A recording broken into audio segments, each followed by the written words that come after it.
Mes bien chères geekettes, mes bien chers geeks, bienvenue dans un 100% exceptionnel puisque nous sommes ensemble pour regarder la critique de Dynasty Warriors 7 Empire, Katsuka, la minute du geek consacrée à... Et tout ça, ce sera après les news.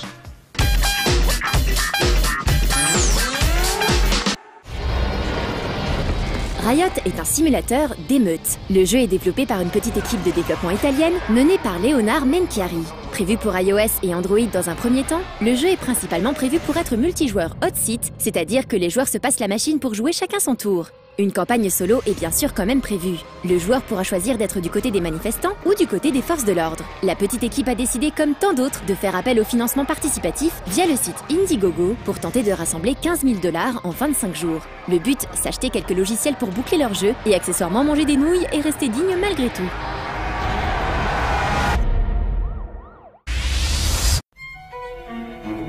Big Robot est un studio britannique indépendant dirigé par Jim Rossignol. Pour lui, la case Kickstarter c'est déjà fini, le projet ayant bouclé son financement grâce au site de crowdfunding en décembre 2012. Il a même explosé son budget vers le haut en s'octroyant quelques bonus au passage pour enrichir son jeu avec notamment un mode multijoueur. Du coup, le jeu est en développement et le studio propose de suivre le bon déroulement de celui-ci, par exemple en postant de nouvelles animations des personnages. Dans Sir, You're Being Hunted, vous allez devoir survivre dans une île aux airs typiquement british, grâce à un moteur qui génère à la volée un paysage caractéristique du pays. Vous serez donc lâché dans la nature, pourchassé par des gentlemen androïdes férus de chasse à l'humain. À vous de voir comment survivre, soit en échappant aux chasseurs, soit en leur faisant leur fête. Le jeu est prévu dans le courant de l'année pour PC, Mac et Linux.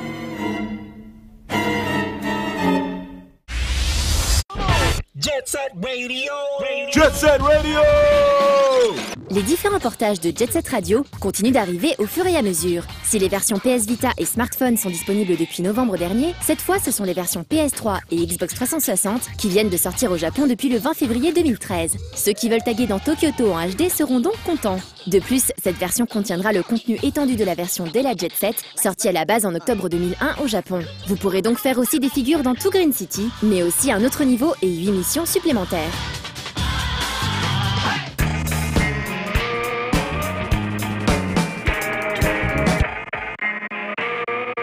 Bon, mes geekettes, mes geeks, un petit problème arithmétique. Nous prenons 10 guerriers vicieux, exposant 7, mais en pire. Qu'est-ce que ça nous donne? Ah bah, ça nous donne Dynasty Warriors Empires. Étonnant, non?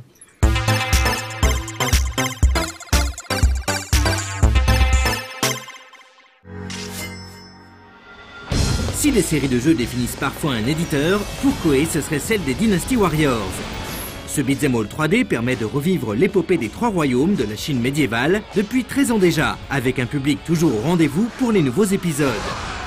La série s'est enrichie au fil du temps d'extensions, des versions Extreme Legends et de déclinaisons plus stratégiques, les versions Empires.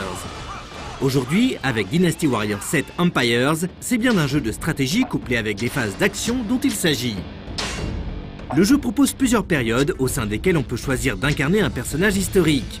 À la base, seuls les personnages pertinents sont proposés, mais on peut bien vite imposer des choix fantaisistes, sachant que le jeu propose de toute façon un mode All Stars et un mode de création de personnages, tous deux permettant de constituer de véritables Dream Team.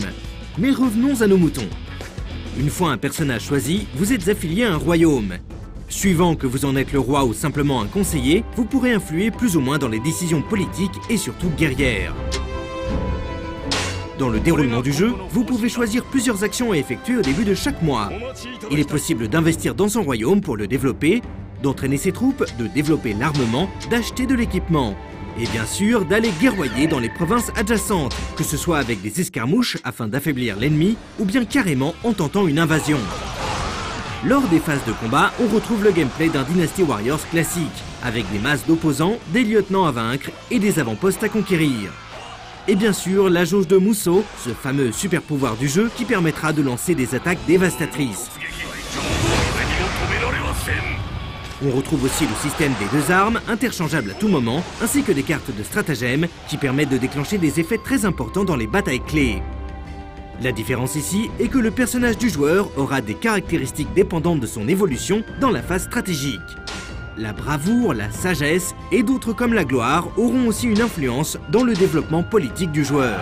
Il est à noter que les relations entre personnages pourront être développées avec le temps et les investissements nécessaires. On a vite l'impression de jouer à une simulation de drague, toute proportion gardée. Ce Dynasty Warriors 7 Empires est bien agréable et titillera intelligemment les fans de simulation historique. Son défaut se situe dans la reprise du système de Dynasty Warriors pour les combats. Si l'on n'est pas fan, il sera difficile de s'y faire et techniquement, cet aspect du jeu présente toujours des faiblesses. Mais en soi, il sera possible de passer un très long et bon moment sur ce nouvel épisode d'Empires.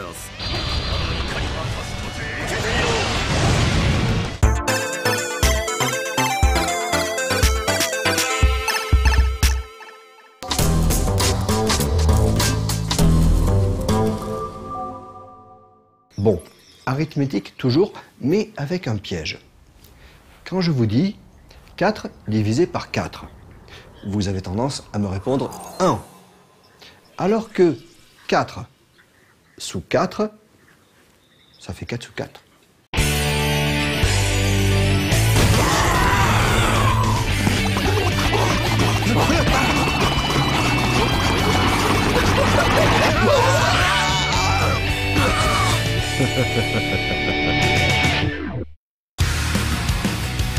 Salut à tous. Cette semaine dans Katsuka, on va regarder quelqu'un manger et aussi des trucs plus abstraits. Mais avant ça, les news.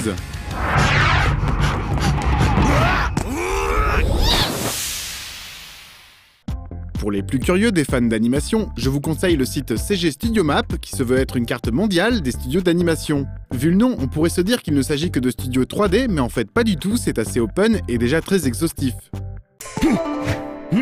Mais ce petit nez semble bien trop long. Une nouvelle version de Pinocchio est sortie la semaine dernière dans nos salles. Cette coproduction européenne est réalisée par l'italien Enzo Dallo, déjà remarqué pour La Mouette et le Chat. Il se base ici sur une adaptation de Pinocchio en album jeunesse par le fameux dessinateur Lorenzo Mattotti, qui est également directeur artistique du film. Un vrai petit garçon, c'est vrai.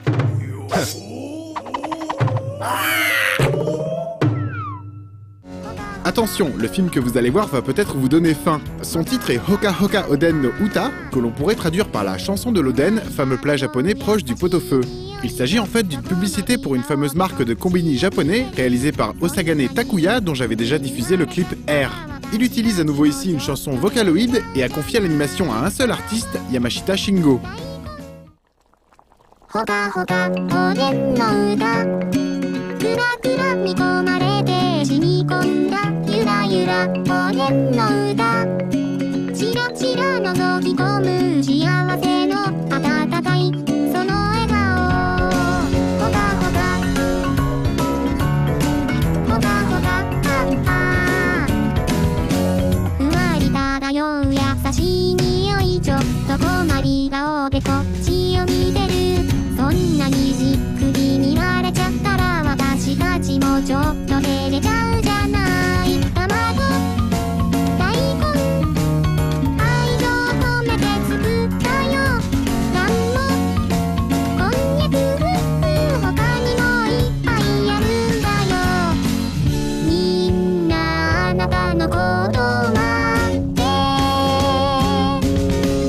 幸せをたくさん抱え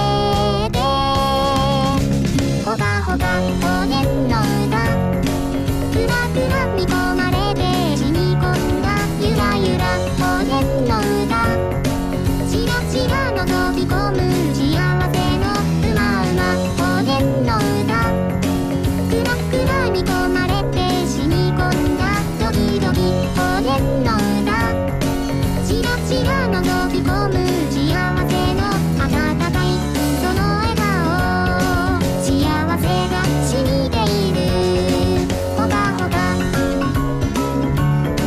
ほかほか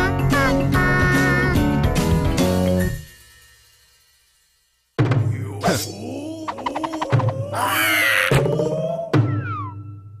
Timoth est un collectif japonais composé de pirates japonais du design, comme ils aiment se décrire.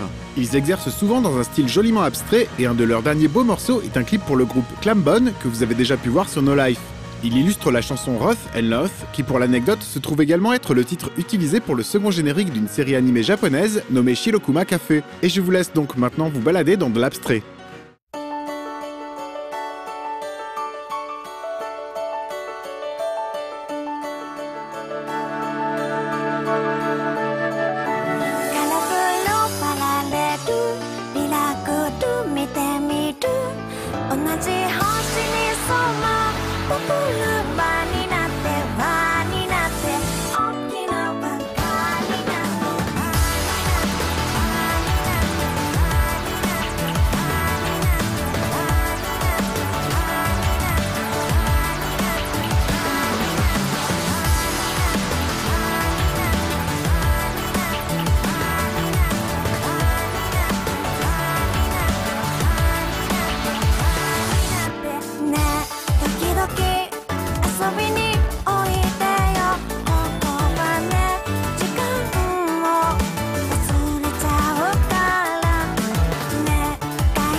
Enfin, j'avais envie de refaire une mise en avant de Saving Sally, ce long métrage philippin mi-live, mi-animation, dont je vous avais parlé il y a un peu plus de 2 ans dans l'émission. Et aujourd'hui, c'est davantage un appel à l'aide que je fais, car si le projet n'a cessé d'avancer depuis 5 ans, il manque encore un bout du budget pour finir le film.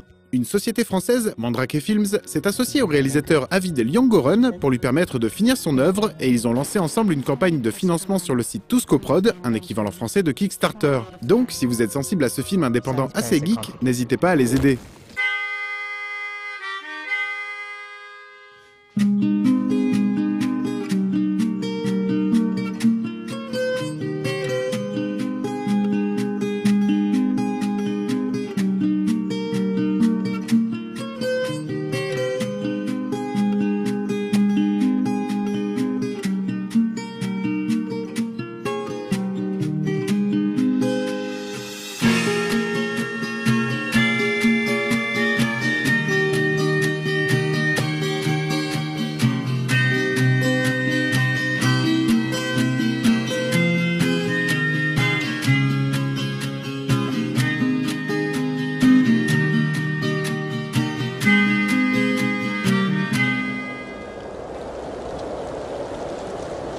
Hello there, my name is Mr. Avid, director of this independent feature film called Saving Sally.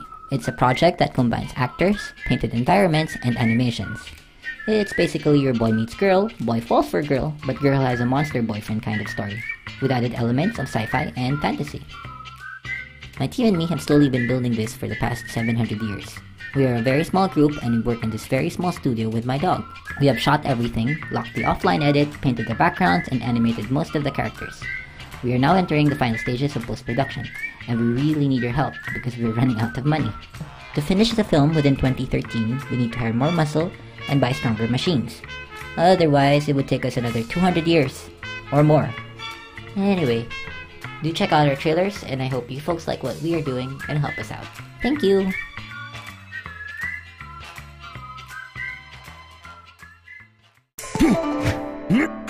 Voilà, voilou, à dans 15 jours.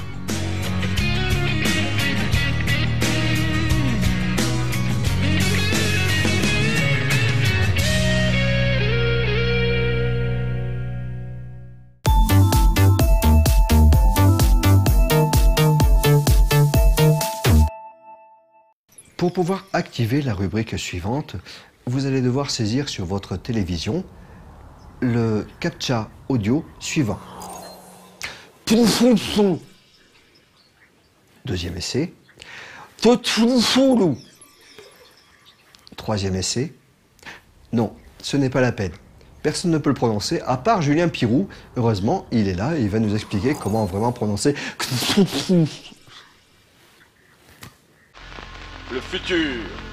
Après le bug de l'an 2000, la civilisation a été éradiquée. Toutes les connaissances ont été perdues. Objection! Il y a quelque temps, j'ai réprimandé Nochan en raison de ses prononciations de Cthulhu, et il m'a rétorqué pourquoi tu ne fais pas une minute du geek pour expliquer comment on est supposé prononcer, hein? Eh bien voilà, cher Nochan, te voilà exaucé. Cthulhu apparaît pour la première fois en 1926 dans la nouvelle L'Appel de Cthulhu. Ça, vous le saviez tous. Évidemment, à l'époque, certains demandent à son auteur, Howard Phillips Lovecraft, comment on prononce le nom de cette entité extraterrestre qui, rappelons-le, rêve et attend dans la cité engloutie de rallier la morte. Le problème, c'est que d'un coup sur l'autre, Lovecraft donnait une prononciation différente. Par exemple, dans une lettre, il explique que ça pourrait vaguement ressembler à Cloloro ou quelque chose du genre. Mais il précise que de toute façon, ce nom n'est pas supposé être prononçable par des cordes vocales humaines. Alors d'où vient ma propre prononciation, Cthulhu, vous demandez-vous sans doute? Eh bien voilà, en 1981, un jeune auteur, Sandy Peterson, et un éditeur, Chaosium, licencient les droits sur l'œuvre de Lovecraft pour produire un jeu de rôle qui portera lui aussi le nom L'Appel de Cthulhu. Sauf que voilà, pour le vendre, il faut pouvoir le prononcer. Donc Chaosium décidera d'adopter une prononciation, Cthulhu, qui sera même indiquée sur le 4e de couverture du livre. Et c'est pourquoi depuis plus de 30 ans, Cthulhu est prononcé de cette manière. Vous vous dites peut-être que c'est triste qu'un produit dérivé ait en quelque sorte figé le nom supposé imprononçable d'une créature. C'est vrai.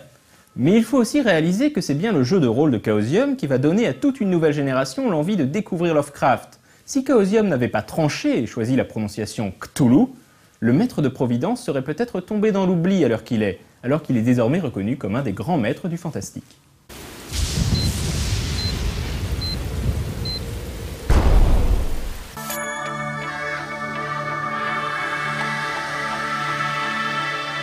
Et comme le disait le grand sage Julien Pirou, pour faire de bons bisous, c'est comme pour prononcer le nom de Cthulhu, il faut savoir bien remuer la langue.